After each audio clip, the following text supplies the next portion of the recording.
Good morning, Calgary. Good evening, Philippines. Ano na ngayon, yung fall na, dami nang naglaglaga ng mga dahon. Nagdidilaw na ang mga dahon.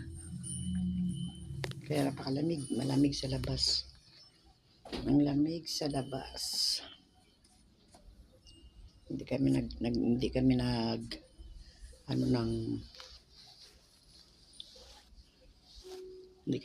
ng mga upuan at lamesa sa labas. Dito ako sa hallway. Lalabas ako mamaya-maya doon sa milk teahan.